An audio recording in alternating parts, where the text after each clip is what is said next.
Ecuador's presidential candidate Fernando Villavicencio assassinated. The leader of the Democratic Left Party and a vocal critic of President Guillermo Lasso was shot dead by unknown gunmen last week after leaving a campaign event in Quito. His death has sparked outrage and protests across the country, demanding justice and an end to political violence. Niger coup. West African countries suspend key military meeting on standby force. The Economic Community of West African States ECOWAS has postponed a meeting on the deployment of a regional standby force to Niger after the military junta ignored a deadline to cede power to a civilian-led transitional government. The coup leaders, who ousted President Mahamadou Issoufou in August, have said they will not bow to external pressure and will hold elections in 2024. China praises Ukraine talks in Saudi that Russia said were doomed to fail. China has welcomed the participation of its representatives in the peace talks on the Ukraine crisis hosted by Saudi Arabia in Jeddah. The talks, which also involve the US, France, Germany, and Turkey, aim to find a diplomatic solution to the conflict that has killed over 14,000 people since 2014. Russia, which backs the separatists in eastern Ukraine, dismissed the talks as a waste of time and said they would only escalate tensions. Ukraine hits Russian oil tanker with sea drone hours after attacking naval base. Ukraine has claimed responsibility for 2 drone strikes on Russian targets in the Black Sea in retaliation for Moscow's support for the rebels in Donbass.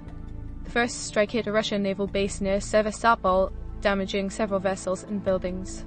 The second strike hit a Russian oil tanker near Kerch, causing a fire and an oil spill. Russia has condemned the attacks as acts of terrorism and vowed to respond. Jong Un fires top general, orders North Korean military to gird for war.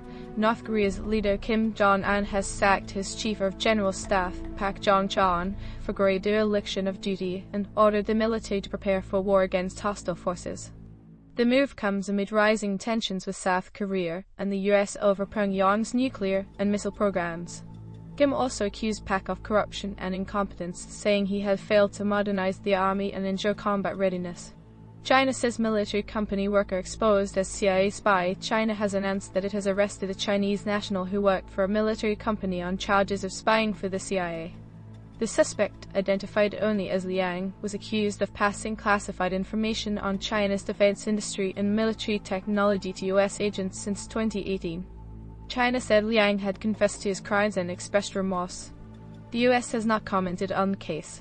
Australia announces air security pact with US in bid to stop drug planes. Australia has signed a new agreement with the US to enhance air security cooperation and combat transnational crime. The pact will allow both countries to share information and intelligence on suspected drug trafficking flights, as well as conduct joint operations and training. Australia said the deal will help disrupt the flow of illicit drugs from South America and Asia into its territory.